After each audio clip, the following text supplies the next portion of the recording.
Hello friends, मैं आपका दोस्त एंड क्लाउड एक्सपर्ट ट्रेनर दीपक दसमाना।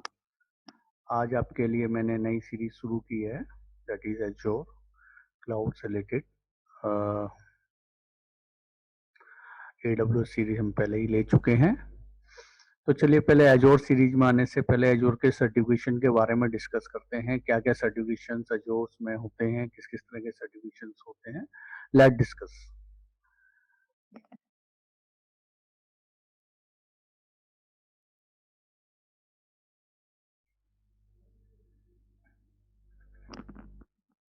तो आप देख रहे हैं यहाँ पे मैंने उसका एक चार्ट बनाया हुआ है।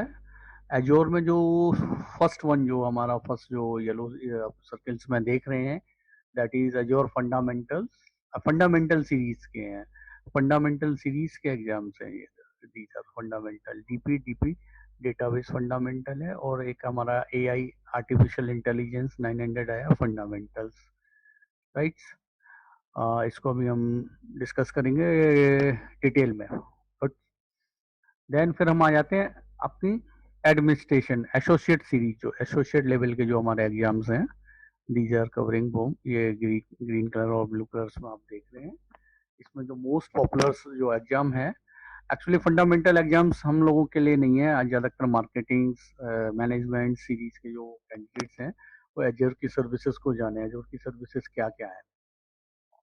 आफ्टर दैट आता है एडमिनिस्ट्रेशन एसोसिएट, जो मोस्ट पॉपुलर हमारा जो सर्टिफिकेशन है, that is most popular certification है एडमिनिस्ट्रेशन एसोसिएट। इसमें जो IT बैकग्राउंड से रिलेटेड लोग आ गए, जो सर्वर नेटवर्क्स डील्स करते हैं, तो यही सारी चीज़ें हमें एजोर के क्लाउड इन्वायरमेंट में हैंडलिंग करनी होती है कि सर्वर कैसे लॉन्च करना है, नेटवर्किंग क्या होगी, बैकअप्स कैसे लेंगे, राइट, डेटाबेस कहाँ रहेगा। तो ये सारी चीज़ें, यही मोस्ट पॉपुलर हमारा सर्टिफिकेशन है, और इसको हम लेटेस्ट डिस्कस करेंगे आने वाले अभी टाइम में, राइट। नंबर 2 में आ जाता है AI engineer, AI 100 artificial intelligence engineer associate. Number 3 DP database से रिलेटेड है, डेटा साइंस से रिलेटेड है। देन इसका एक एग्जामिनेशन 4 एंड 5 भी है, DP 200 and DP 201, that is implementing एजोर data solution. एजोर data solution data से रिलेटेड, डेटा सॉल्यूशन से रिलेटेड।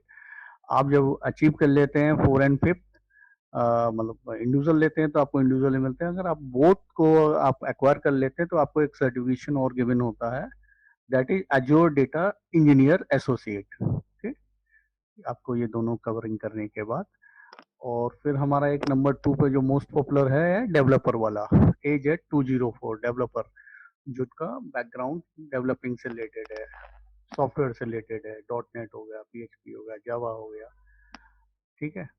देन फिर आता है बिल्कुल रिलेशनल डेटाबेस माइक्रोसॉफ्ट है, जिसमें SQL से रिलेटेड ज़्यादा वो है, कवरेज है, DP 300 एग्जाम।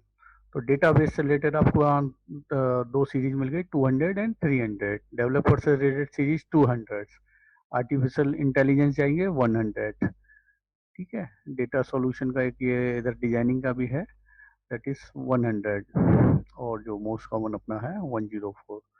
एक और सर्टिफिकेशन रह गया है इसमें, number 8 AZ 500 security engineer associate, AZ और के सिक्योरिटी से रिलेटेड जो एग्जाम है या सर्टिफिकेशन है, वाले एग्जाम है। तो देखिए ये फंडामेंटल्स नंबर 2 आपका एसोसिएट लेवल हो गया। लास्ट जो है हमारा आर्किटेक्चर लेवल है, आर्किटेक्चर लेवल है, आर्किटेक्चर लेवल से, राइट। तो आर्किटेक्चर लेवल जो डेवलपमेंट्स एंड या डेटा सॉल्यूशन से रिलेटेड अगर वो आर्किटेक्चर करेंगे तो डेवऑप्स इंजीनियर्स ऑप्टेड करेंगे। AZ 400 एग्जाम, डेवलपमेंट वाले, डेटाबेस वाले, AI वाले जितने भी कैंडिडेट हैं वो गोन फॉर्म AZ 400 एग्जाम।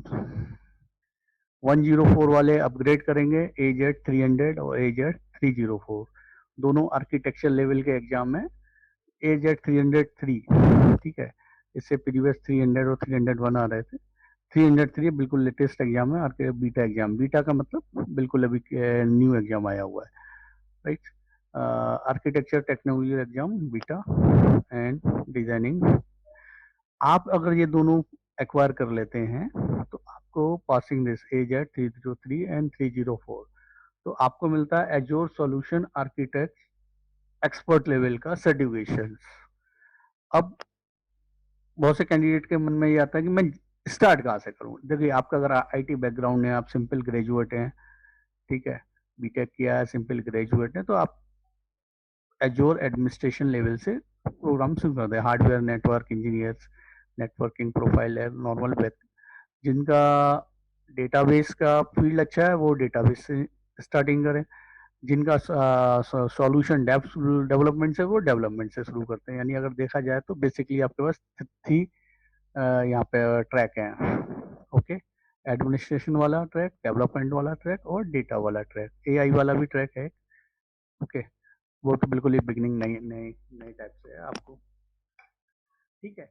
और ऐसा कुछ नहीं है कि आप आर्किटेक्चर लेवल का भी आप डायरेक्ट एग्जाम दे सकते हैं, बट प्रेफर है कि आपको 1-2 साल का एक्सपीरियंस हो, जो रिकमेंड करता है, बिकॉज बहुत सारा एडवांस इंफ्रा है, पावर शेल में, स्क्रिप्ट में काम होता है।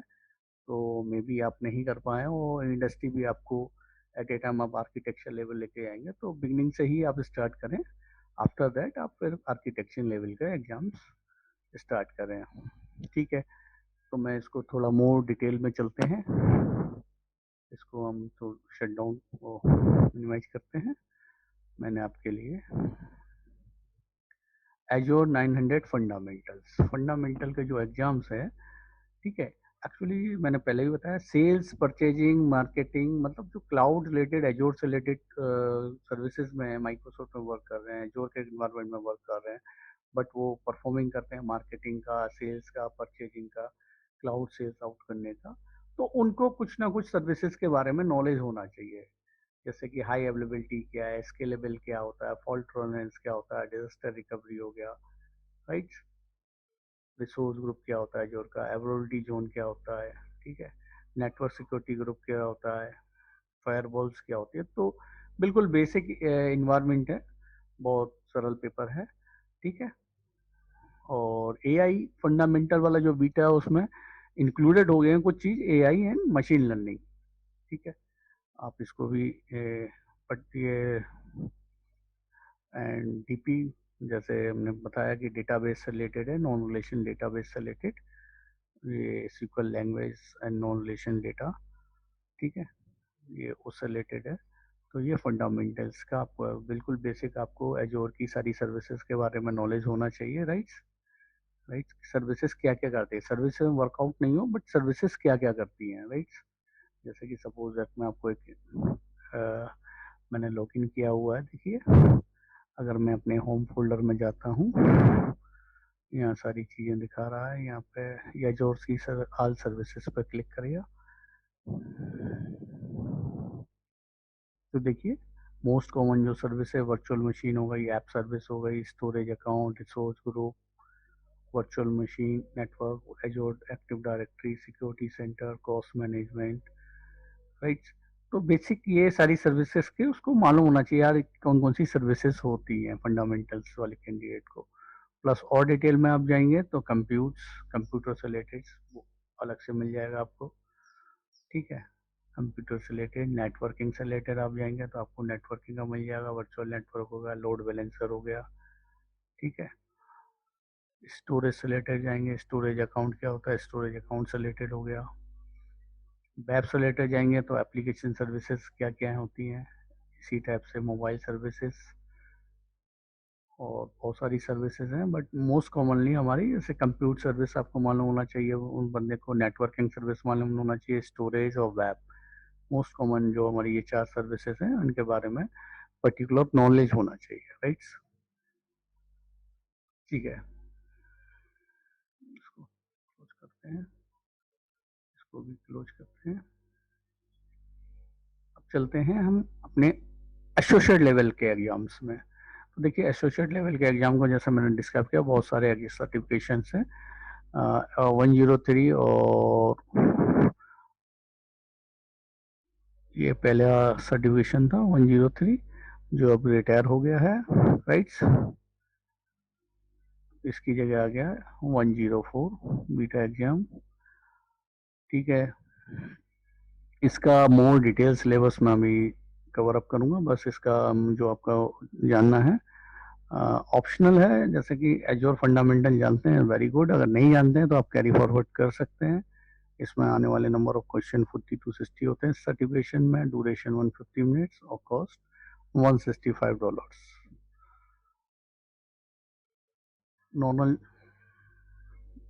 इसको, क्योंकि ये आउटडेटेड है, उसका रिलेटेड जो हमारा नया सर्टिफिकेशन आया है that is AZ 104 beta examination है। सिमिलर कॉस्टिंग है।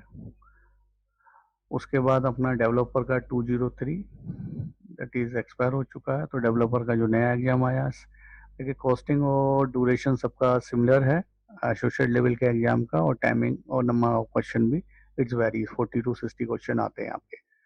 माइक्रोसॉफ्ट एजोर डेवलपर एसोसिएट डेवलपमेंट से रिलेटेड है इसको। देन ये सिक्योरिटी से रिलेटेड है, आर्टिफिशियल इंटेलिजेंस से रिलेटेड है, डेटा साइंस DP100।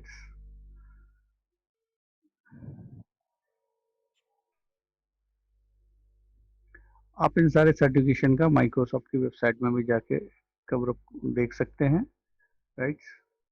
मुझे आज जो डिस्कस करना है मोस्ट प्रेफर हमारा जो सर्टिफिकेशन है जिस पर हम फोकस करेंगे, और इस पर सारी सीरीज मैं बिल्ड करने वाला हूँ।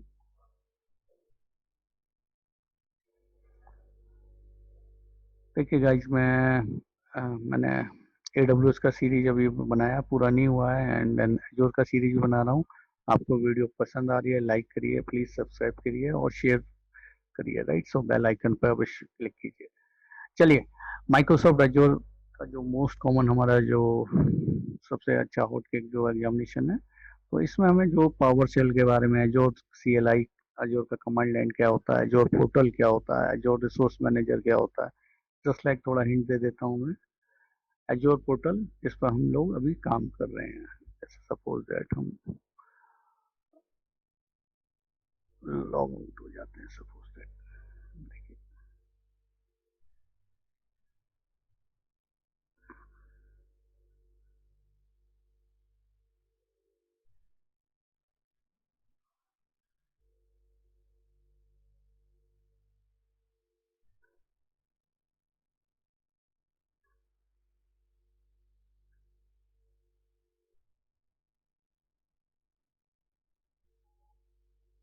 देखिए मैं ऑलरेडी लॉग इन था पहले से ही, तो यूजर नेम पासवर्ड नहीं पूछा उसने, कैरी फॉरवर्ड कर दिया। That is Azure portal. CLI और पावर शेल आप यहाँ पे देखते हैं, क्लिक करते हैं तो आपका ये पावर शेल का ऑप्शन आपका यहाँ पे ओपन हो जाएगा। पावर शेल वाला ऑप्शन लिया है तो पावर शेल ओपन हो रहा है। देखिए, पावर शेल में जो कमांड चलानी है,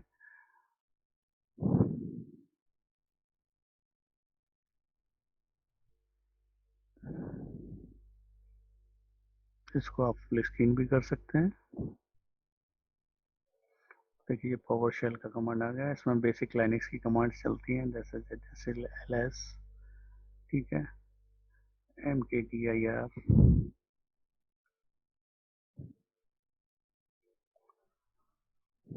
ठीक है, लाइनक्स से रिलेटेड है, तो ये पावर शेल से रिलेटेड हो गया आपका। लाइनक्स की सारी कमांड इसमें रन होंगी।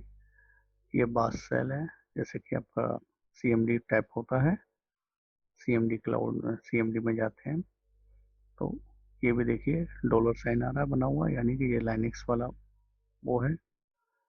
बास सेल और पावर सेल दोनों की कमांड में लिटिल बिट्स थोड़ा बहुत डिफरेंस होता है वर्किंग करते समय। तो यानी कि जब आप मुझे एजोर एडमिन होम बनेंगे, करने जाएंगे, तो आपको PowerShell, Azure CLI, Azure portal हो गया, मैंने आपको दिखाया एजोर रिसोर्स मैनेजर जिसके अंदर मेरी सारी चीज़ें होती हैं। तो मोस्ट कॉमन आपको ये सारी सर्विसेज में पावर शेल में कैसे विंडोज़ बनेगी वो सारी चीज़ें।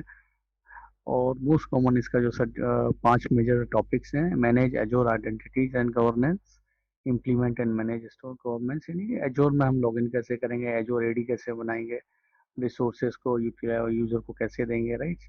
तो आइडेंटिटीज में आ जाएगा। Implement and manage storage, एजोर storage से रिलेटेड, सीक्वल से रिलेटेड और नॉर्मल एजोर ब्लॉब से रिलेटेड यहाँ पे सारा कुछ हमने क्रिएशन करना है। Deploy and manage एजोर compute, compute से रिलेटेड रिसोर्स है, मैंने कंप्यूटर मशीन बनानी है, विंडो मशीन होगी, लाइनिक्स मशीन होगी, राइट, सीक्वल मशीनें होंगी। तो ये सारी चीज़ें आपको यहाँ पे कंप्यूट से रिलेटेड, उसमें बैकअप कैसे लेना उन मशीनों का, वो आपका लास्ट चैप्टर में आ जाएगा। टेम्पलेट्स बनाएंगे, टेम्पलेट के थ्रू उन मशीनों को आगे कैसे करेंगे। और last fourth one is manage virtual networking. जैसा मालूम है वर्चुअल नेटवर्किंग, नेटवर्किंग कैसे बनाएंगे, पब्लिक प्राइवेट नेटवर्क क्या होगा, फायरवॉल्स रूल्स क्या होंगे, राइट, सिक्योरिटी रूल्स क्या होंगे, ये सारी सर्विसेज हमें वर्चुअल नेटवर्किंग के उसमें देखनी है। And monitor and backup Azure resources. Azure का हमारे वही रिसोर्सेज का जैसे नॉर्मल हम आईटी एडमिन करते हैं, अपना बैकअप रखते हैं, ठीक है, रेड सर्वर बनाते हैं, तो अजोर का बाय डिफॉल्ट मशीनें कितनी ग्रुप और डेटा सेंटर्स में सेव होती हैं, आप उनको बढ़ा सकते हैं, हाई अवेलेबिलिटी ले सकते हैं, राइट। तो मेजरली बेसिक ये 5 बड़े टॉपिक्स हैं, उनको हम डिटेल्स में अगर देखें तो मेजर एजोर आइडेंटिटी जैसा कहा गया था एक्टिव डायरेक्टरी के रिलेटेड ज़्यादा है, और AD privilege identity management PIM, यानी कि जो थर्ड पार्टी हमारे एजोर के सेट रिसोर्सेज हैं जैसे ऑफिस 365, माइक्रोसॉफ्ट इंट्यून, उनको कैसे इसके थ्रू मैनेज करेंगे। मैनेज रोल बेस जैसे बताया गया, वीएम डेस्क, हमें कस्टमाइज रोल बेस मशीन बनानी है, क्या क्या चीज़ें लेनी है। सब्सक्रिप्शन देखिए, जो का सब्सक्रिप्शन 10 लाख मतलब 30 में सब्सक्रिप्शन वाला पेज मेरा ओपन हो रखा है, होम पे जाए।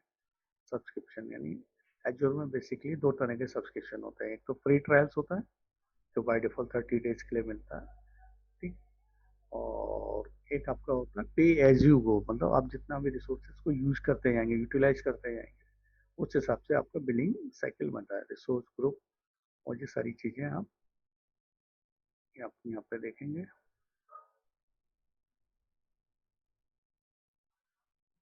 इम्प्लीमेंट है मैनेज स्टोरेज, एजोर स्टोरेज के बारे में क्या, स्टोरेज अकाउंट क्या होता है, राइट।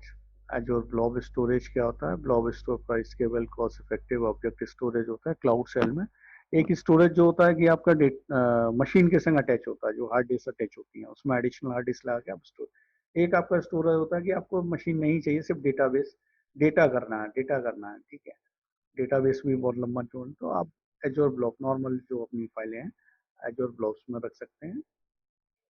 एजोर स्टोरेज अकाउंट हो गया, मैनेज डेटा इन store एजोर blocks, deploy high availability और स्केलेबल कभी भी अपना मशीन्स का लोड बढ़ गया, राइट, उसको 2 मशीन की जगह 3 मशीन चाहिए, राइट, रिसोर्सेज बढ़ गए, मान लो नेटवर्क का लोड बैलेंस बढ़ गया, राइट, तो वो स्केलेबल यानी कभी भी हम अपनी मशीन को स्केल कर सकते हैं, स्केल आउट कर सकते हैं, स्केल इन कर सकते हैं, कम कर सकते हैं, ज़्यादा कर सकते हैं, प्री डिफाइंड कर सकते हैं कि अगर 75% से ज़्यादा रिसोर्सेज होता है तो क्या होना चाहिए, और 75% से अगर कम हो जाता है तो मशीन अपने आप कम हो जानी चाहिए। High availability suppose that machine एक डेटा सेंटर में ना रह के मल्टीपल डेटा सेंटर में मल्टीपल एजोर की लोकेशंस में हो, राइट।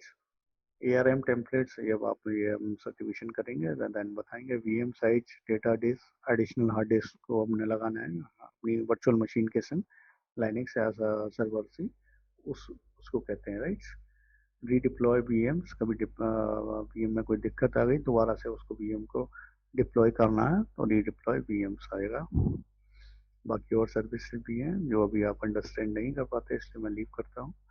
वर्चुअल नेटवर्किंग आप सब लोग अगर नेटवर्क बैकग्राउंड से हैं, पब्लिक प्राइवेट आईपी क्या, नेटवर्क राउटर क्या, नेटवर्क इंटरफेस क्या, सब नेट वर्चुअल नेटवर्क डीएनएस की entries, network security group just like a firewall, ठीक है। तो ये सारी चीज़ें मैनेज कैसे की जाएंगी, नेटवर्क और लोड बैलेंसिंग, ठीक है, नेटवर्क वीपीएन और वीपीएन कैसे क्रिएट किया जाएगा, वीपीएन गेटवे कैसे बनाया जाएगा, right. Number 5 monitor and backup, एजोर के रिसोर्सेज को मॉनिटर कैसे करें हम, राइट। उसमें जैसे कि सपोज दैट मेरा बिलिंग डैशबोर्ड आता है, यहाँ चलते हैं, दिस वन, ये मेरा billing day to day activities का बिलिंग आता है, घंटों के हिसाब से मशीन का बिलिंग आता है जोर में, राइट। और आपको इस बिलिंग को कंट्रोल करना है, तो आपको कैसे कंट्रोल करना है बिलिंग को, वो सारा चीज़ें, एक मिनट रुकिए।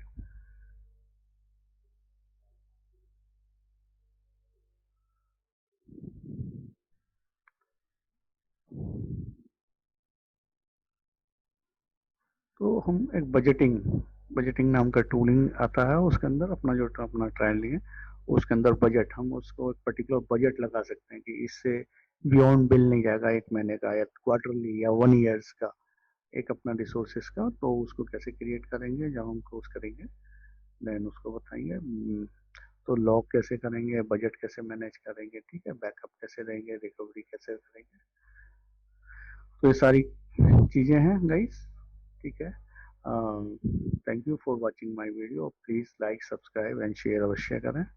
मिलता हूँ नेक्स्ट सीरीज में एजोर की। Thank you.